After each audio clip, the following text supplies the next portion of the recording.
Steinhauer here. Welcome back. We're continuing our discussion of stars and how it is that we know the things that we know about stars. We've already seen how stellar parallax can give us distances to stars.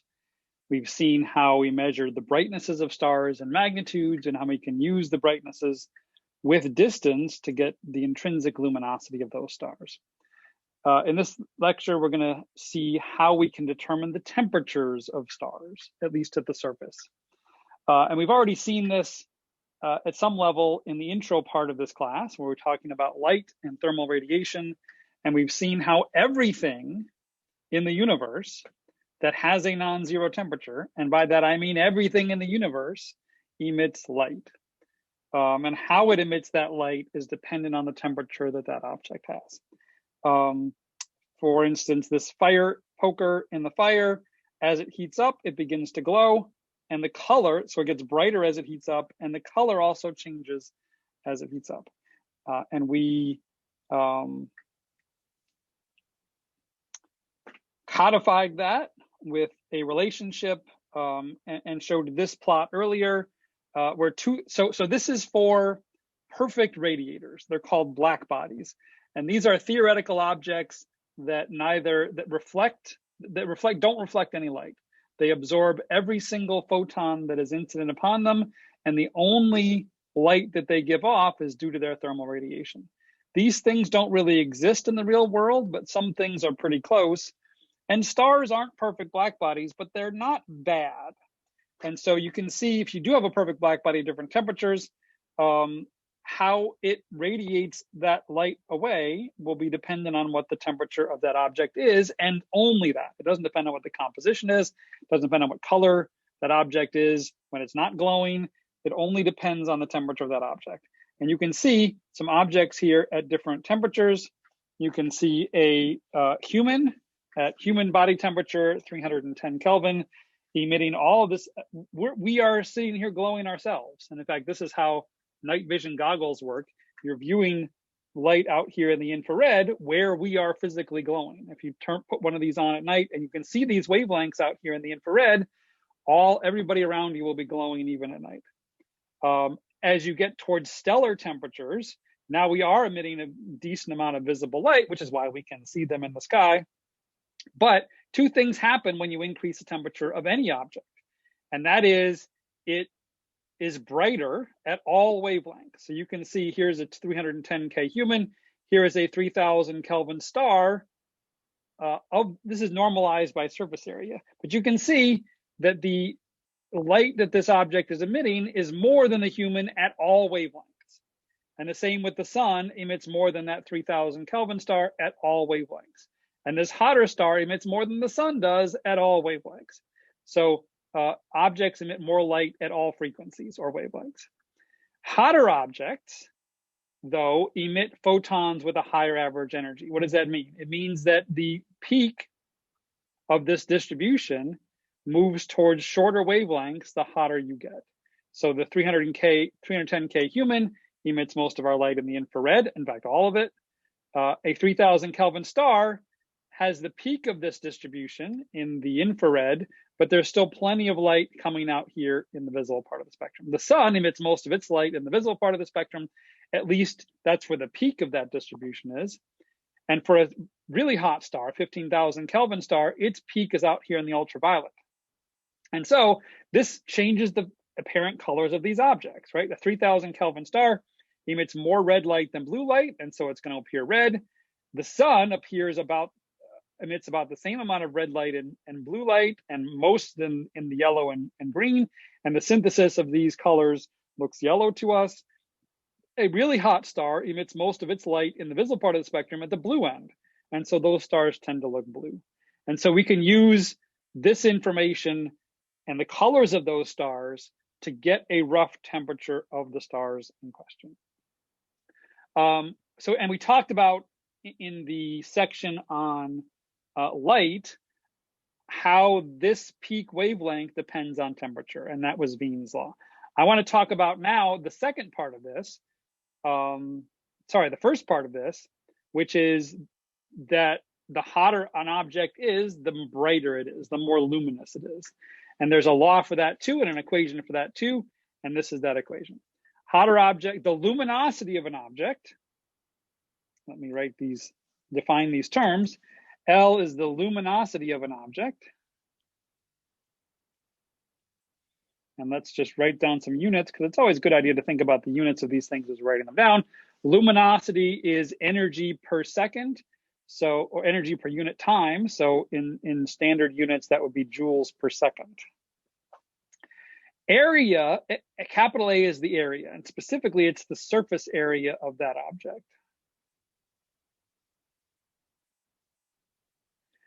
Now, stars are almost entirely spherical, almost perfectly spherical, in fact.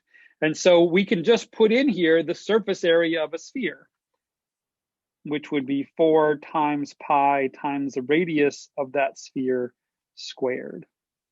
And that would have a unit of meters squared. So this is often written for stars, 4 times pi times r squared times sigma t to the 4th. That's almost always the case. For everything that we're going to be talking about in this class, this works in terms of the radius, because everything that we're talking about is a sphere, and 4 pi r squared is the surface area of a sphere. Okay, T, of course, is the temperature at the surface, and of course that's in kelvins. And sigma, this is the Greek lowercase sigma, and this is called the Stefan Boltzmann constant.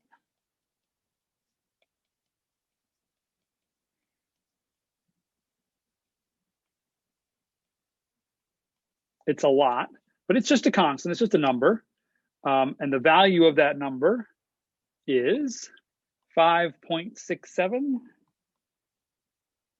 times 10 to the negative 8, and it's got weird units again, joules on top per seconds times meters squared times kelvins to the 4th on the bottom. Again, don't memorize that number. You can look it up. You may have to use it sometimes in homework, or maybe even on an exam, but you can look it up, and it's just a number that's got weird units that make all of this stuff work out. The interesting thing about this, there's several interesting things about this formula, but this area, so there's an r squared term and there's a t to the 4th term. So the bigger you make your object, the more luminous it will be by a lot. And the hotter you make your object, the more luminous it will be by a lot. This r squared is impressive. It means that if you double the radius, you've quadrupled the luminosity, but the temperature is raised to the 4th power. It's one of the strongest relationships of this kind in all of astronomy. And so we'll think about that, what that means on the next slide, but making an object larger at the same temperature makes it more luminous, and making an object hotter at the same radius, at the same size, also makes it more luminous. Okay, let's see if we can understand this formula. If you double the temperature of an object, but do not change its size, its radius, how much will its luminosity increase, right? So this is, again, understanding how certain parameters vary if you change other parameters. I'm going to write this down. Luminosity, we know the formula. I'll just write it out. 4 pi r squared sigma t to the 4th. I can write this another way. Luminosity is proportional to t to the 4th. If I hold all of these other things constant, 4 pi and sigma are constants anyway, but if I don't increase the radius at all and hold that constant too, then luminosity changes as t to the 4th. This is a proportional 2 sign. I didn't draw it very well, but it's a proportional 2 signs. It kind of looks like a Greek lowercase alpha. And this is important, right? Remember, if it was proportional to r squared, if I double the radius, I am increasing the luminosity by a factor of 2 squared. If I double the temperature, I'm increasing the luminosity by a factor of 2 to the 4th power, right? And 2 to the 4th power is 2 times 2 times 2 times 2 times 2. 2 times 2 is 4, times 2 is 8, times 2 is 16. 2 to the 4th is 16. So if I double the temperature of an object, I have increased its luminosity by a factor of 15 or 16, which is a really big number. If I triple the temperature, if I quadruple the temperature, that gets big very, very, very fast. Okay, so we can go out and we can measure the temperatures of stars. And when we do, we find that the hottest stars that we see have a temperature of roughly 50,000 Kelvin. And the coolest stars out there are about 3,000 Kelvin. Now, these aren't the coolest objects in the universe. Obviously, there are cooler things out there, but much cooler than this, and we stop calling them stars anymore. And like with most of this stuff, the sun is a middle-sized star or so in terms of temperature. It's near the cool end, but certainly not at the very coolest of all the stars, at about 5,800 Kelvin. Okay, so that's a useful way to get temperatures of stars. In fact, if you look at this diagram, you can sort of see the temperatures of these stars without even really doing any calculations, right? These red ones have to be very cool. These blue ones have to be pretty hot. These green ones have to be somewhere in between. And so you can just look at the color of a star and determine roughly what its temperature is going to be, at least in sequence. Okay, but it turns out that this isn't really how astronomers measure the temperatures of stars in practice. Turns out that there are other easier ways, especially with stars, where you might have to take a spectrum of an entire visible part of the spectrum, which would be well calibrated to make one of those assessments. It's easier to do it in a different way. And to think about how that different way works, we need to remember the electron energy level diagram of hydrogen. So let's remind ourselves what that looked like. Here is, remember, hydrogen is a single proton in the nucleus, and you've got an electron, a single electron, and that electron can be at various energy levels, right? And so we can draw a diagram of what those energy levels look like. That looks like this. This is simply energy on the y-axis, and this would be the ground state, n equals 1, right? But there's excited states too. Here's the n equals 2 state, and here's the n equals 3 state. And these get closer and closer together. I'm not going to continue to draw these, but you get the idea. In fact, there's an infinity number of them, and then you get n equals infinity. So there's obviously a lot between 4 and infinity, but they get closer and closer and closer together. Now, you may remember that there was specific energy transitions that were important to us, right? And it turns out that the sequence, so for instance, if a hydrogen atom is sitting in the surface of the sun and it absorbs a photon, it can knock a hydrogen atom, or can knock an electron from the n equals 2, let's say, to the n equals 3 level, or from the n equals 2 to the n equals 4 level, or from the n equals 2 to the n equals 5 level. There's a whole bunch of these lines, and this is called the Balmer sequence. And these lines are important because, again, the differences between these energy levels is always the same in hydrogen. And so when an atom absorbs a photon and bumps from n equals 2 to n equals 3, that's always going to occur at the same wavelength, right? And the Balmer series is important because those lines appear in the visible part of the spectrum.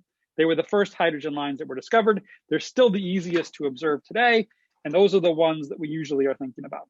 There are, of course, lots of other series as well. The Lyman series is down here from 1 to 2 and 1 to 3 and 1 to 4. But this one isn't as important because those appear all at higher energies in the ultraviolet part of the spectrum. And there's other series as well that start in the n equals 3 and n equals 4 and n equals 5, but those are too low energy, and those appear in the infrared and longer wavelengths. So it's the Balmer ones that matter. And so how is this helping us? Well, you might think about, if you've got a very cool star, what's going to be the case? Well, a cool star means the atoms are moving around much slower, and they're bumping into each other much less often. And when they do bump into each other, they're giving each other less energy. And so for a very cool star, it's probably the case that almost all of those electrons, hydrogen atoms, are sitting there with their electrons in the ground state, in the n equals 1 state, right? As a temperature gets hotter and hotter, these atoms get moving around faster and faster, and they bump into each other harder and harder and more frequently. And the hotter you get, the more you have in the n equals 2 and n equals 3 and n equals 4 level, because as they bump into each other, they can excite electrons, right? Some of the energy from that collision can go into exciting the electrons in the higher states. So if you've got a very cool star, the odds are you're not going to see any of these Balmer lines. Why? Because the atom electron has to start in the n equals 2 level in order for you to be able to absorb a Balmer photon, right? If all of the atoms are sitting there in the ground state in the n equals 1, you can have as much light coming through at 656 nanometers, which is where H alpha is, and none of that will get absorbed by the hydrogen because none of the electrons are in the right energy state to actually absorb that photon. So the hotter you get, the stronger these Balmer lines will get. Now there comes a point where it's so hot that most of these electrons get ionized altogether and are lost from the atoms altogether. And so there's a sweet spot in temperature where these Balmer lines get really strong. Too cool and all the electrons are in the ground state, too hot and all of the electrons get ionized, lost from the atom altogether. Either way, they aren't available in this n equals 2 state to be able to give you these Balmer lines. So even though all stars are mostly hydrogen, the strength of the Balmer line, hydrogen lines, varies drastically with temperature. And so we can use the strength of the Balmer line in addition to other lines to get us a much better temperature than just looking at the spectrum itself overall. And this was done even before we understood how the temperature thing worked. We had been taking spectra of stars, and we noticed that many of them had vastly different hydrogen line strengths. And there was a concerted effort to make a catalog by the Harvard Observatory astronomers in the early 1900s to measure spectra of hundreds of thousands of stars and classify them based on the strengths of all of the lines, but the classification scheme specifically was based on the strength of the Balmer hydrogen lines. And they called A stars the strongest hydrogen lines, B the second strongest, and then all the way down to P were the weakest of those hydrogen lines. And the interesting thing is, this is a time when women weren't all that much involved in science. The director of the Harvard Observatory at the time, a guy by the name of Henry Draper, hired lots of women to actually do this work. And here you see several of them. He called them calculators, comparing photographic plates of spectra to templates of that particular spectral class, and actually going through the hard work and process of classifying hundreds of thousands of stars based on the strengths of these Balmer lines. Now, it was discovered, this is before they understood that temperature was a major part of this. Once they realized that temperature was a major part of this, A through P's classification scheme didn't really work anymore. They reordered, but they didn't abandon it altogether because they'd already done all this work. So they reordered it and they made it a scale based on temperature, but the scale that they used still has A being the strongest hydrogen lines, Balmer lines, and it still is roughly alphabetical going down from strongest to weakest. But they reclassified a whole bunch of them and got rid of a bunch of those classification schemes and reorganized the whole thing. So this is what it looks like today. This is, I don't know if you can see this. You can see this pretty well. Here you see the spectra of a whole bunch of different stars. And we've got on the left-hand side, they're arranged by surface temperature. So the coolest stars are at the bottom and the hottest stars are at the top. And they're all lined up so that the same lines appear at the same places. And you can see some certain features. Here is H alpha, that is a Balmer line. That is the 2 to 3 line. Here's H beta, that's the n equals 2 to n equals 4 line in hydrogen. H gamma is 2 to 5, 2 to 6, all these H lines are Balmer lines in hydrogen lines in the Balmer sequence. And you can see the strength of this line is maximized at about 10,000 Kelvin. If you go fainter than that, the line gets weaker and weaker and weaker because those atoms are mostly in the ground state as you move more down. And as you move up, they become more and more ionized, and there aren't any sitting there in the n equals 2 level to be able to make this hydrogen H alpha line. And it works exactly the same for H beta and H gamma. All of these peak at A stars. You can see the classification scheme over here. And they get weaker as you go down, and they get weaker as you go up. But you can see there's lots of other lines here too. For instance, this helium-1 line is non-existent in these O stars up here, but it gets stronger and stronger and stronger as you move down. In fact, there are most of these lines get stronger and stronger as you move towards cooler and cooler stars, because these are lines that are ground state lines. They are lines where one of the two endpoints of that line is at the n equals 1 level for these elements, and so they get stronger as you get towards colder and colder temperatures. There are even some molecular lines down here. Titanium oxide is a molecule, and you can't even start to form molecules until you get down here into the much cooler star regime. So you can use the ratios of these spectral lines to get a pretty accurate temperature of where these stars actually are in the sequence. And you can see you've got a weird classification scheme: O8, B2, A stars, F stars, G stars, K stars, M stars. This is the modern classification system for stellar temperatures. It's really weird. Again, you wouldn't classify a temperature scheme based on the letters of the stars in a normal sense, but all of this work had been done for hundreds of thousands of stars. And so it's a classification scheme that we still use today.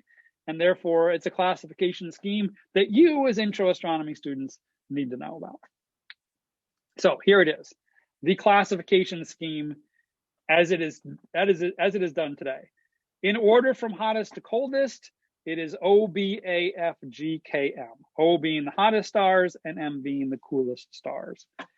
Again, this is roughly in order of, this is perfectly in order of temperature, but it is alphabetical still by strength of those hydrogen lines. A stars have the strongest hydrogen lines, then B, then F, G, K, M, and O are the weakest hydrogen lines.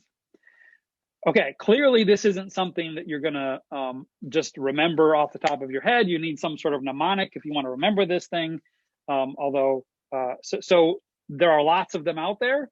The one that is sort of the most common is O, be a fine guy or girl, depending on your preference, kiss me. And that will get you the mnemonic order, a mnemonic for remembering the order of the spectral classification scheme from hottest to coldest. Now, these are still pretty big bins, right? The G stars have, several thousand, or at least a couple thousand kelvins of range from one side to the other. A stars, B stars, they're all pretty big bins. And so we actually will subdivide each of those spectral classes into subclasses, 0 through 9. 0 being the hot end of those, and 9 being the cool end. So for instance, the transition between the A and the F stars would go A8, being a little bit hotter than A9, being a little bit hotter than F0, being a little bit hotter than F1. If you're curious, and you should be curious what the sun's spectral class is, the sun is a G2 star. So the sun is in the G part of the spectrum, but it's on the hot end of the G star classification system. Okay, this was the case up until about 20 years ago. And in about 20 years ago, we started discovering some things that were cooler than normal stars. These are odd objects, and they're still very faint, very cool objects that aren't even really stars. And so they're not normal. They're not normally plotted on things like stellar diagrams. But those objects have been discovered, and they're cooler than M. And again, we had a choice. We could just abandon this whole crazy use letters to determine temperatures of things, or we can extend the spectral classification system to other letters. And that's in fact what we've done. In fact, 3 new classification systems, 3 new spectral classes have been added. And they've been given the names L, T, and Y in that order. So the new spectral classification system is O, B, A, F, GKM, and then these very faint low mass objects continue at L, T, and Y. Again, these are the normal stars, and these are some exotic things out there that don't show up very often, but are needed because we do see these things in space. Obviously, a new mnemonic is needed. Oh, be a fine guy or girl, kiss me. Maybe you can add a couple of words onto the end of that, or come up with something completely different. Be creative. Come up with your own mnemonic. There's some good ones out there you can look up on the internet, but it's fun to come up with your own as well. Okay, I want to give a brief shout out to these women again who did the grunt work, the bulk of the work for deriving this initial classification scheme, coming up with the classification scheme, and doing the work of actually classifying hundreds of thousands of stars. There's one woman in particular by the name of Annie Jump Cannon who herself classified hundreds of thousands of stars. And we owe a great debt to this group of women, and particularly Annie Jump Cannon, for the classification scheme itself and all of the classifications for stars that we actually use on a regular basis today. Okay, we'll stop there, and in the next video and next class, we'll talk about how we measure masses of stars. See you then.